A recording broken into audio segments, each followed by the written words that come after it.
Hello दोस्तों, आपका स्वागत है फिर से एक नए मूवी का नाम है आपका द हंट्समैन विंटर वॉर।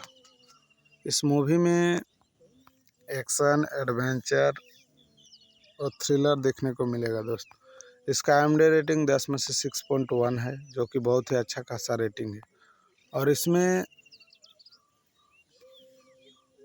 बताया गया है ना कि कैसे एक लड़की रहती है जो प्यार करती है और उसको प्यार में धोखा मिल जाता है और वो प्रेग्नेंट रहती है, जिसके कारण वो अपनी बहन रिया को छोड़ के वो एक सल्तनत, एक रानी बनने के लिए दूसरी ओर जाती है और कुछ बच्चों को पालती है और बहुत बड़ी रानी बन जाती है।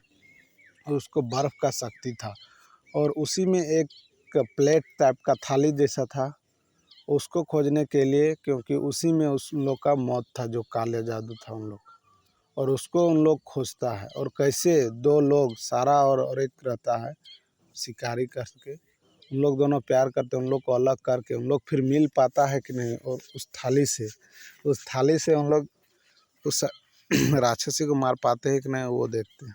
तो आइए मूवी शुरू होता है। रानी रेवेना के जादुई दर्पण से पता चलता है कि उसकी बहन राजकुमारी फ्रेया अपने प्रेमी एड्यू से गर्भवती है। तब त्रासदी होती है जब एड्यू उनकी नवजात बेटी को मार देता है, तो दुख और क्रोध में फ्रेया की अव्यक्त क्रायोनाटिक शक्तियाँ उभरती है और वह उत्तरी पहाड़ों पर भागने से पहले एंड्रयू को मार देती है और वहाँ वह स्नो क्वीन बन जाती है। डर के साथ शासन करती है और अपहृत बच्चों को हंट्समैन की सेना के रूप में पालती है और उन्हें कभी भी प्यार में पड़ने से रोकती है।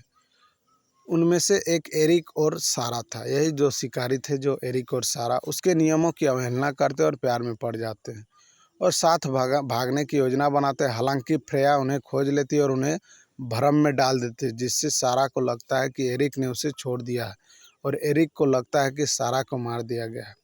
सालों बाद रेवेना की हार के बाद रानी स्नो वाइट मिरर के काले जादू के कारण बीमार पड़ जाती है और इसकी शक्ति से डरकर वह इसे अभयारण्य में ले जाकर आदेश देती है, लेकिन वह रास्ते में खो जाता है और एरिक, बोने, नियोन और ग्रिफ के साथ मिलकर इसे वापस पाने के लिए निकल पड़ता है।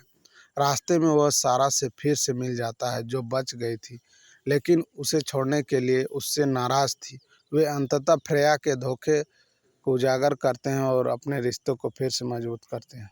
समूह भूतों से दर्पण को वापस ले लेता है, लेकिन फ्रेया द्वारा घात लगाकर हमला किया जाता है। सारा एरिक को धोखा देती हुई दिखाई देती है, लेकिन उसका हमला केवल उसकी मौत का दिखावा करता है। फ्रेया दर्पण ले लेती है और अनजाने में रवेना को पुनर्जीवित कर देती है, जिसकी आत्मा उससे विलीन हो गई थी।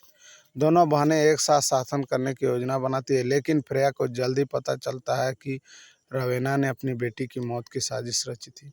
क्रोधित होकर वह रवेना के खिलाफ हो जाती है और घातक रूप से घायल हो जाती है और अपनी आखिरी ताकत के साथ वह एरिक को दर्पण को नष्ट करने में मदद करती है और रवेना को हमेशा के लिए मार देती है।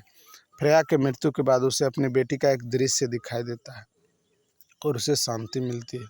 उसके शासन के टूटने के साथ उसके शिकारियों को मुक्त कर दिया जाता है और एरिक और सारा को आखिरकार एक साथ भविष्य मिल जाता है। और पोस्ट क्रेडिट सीन में स्नो वाइट अपनी बालकनी पर दिखाई देते हैं और उसके बगल में एक सुनहर कौवा उतरता है और मूवी यहाँ पर ख़त्म हो जाता है। अगर आप लोग को इस तरह का मूवी देखना पसंद है तो आप लोग ऑल फिल्म एक्सप्लेन हिंदी को लाइक, कमेंट, सब्सक्राइब और शेयर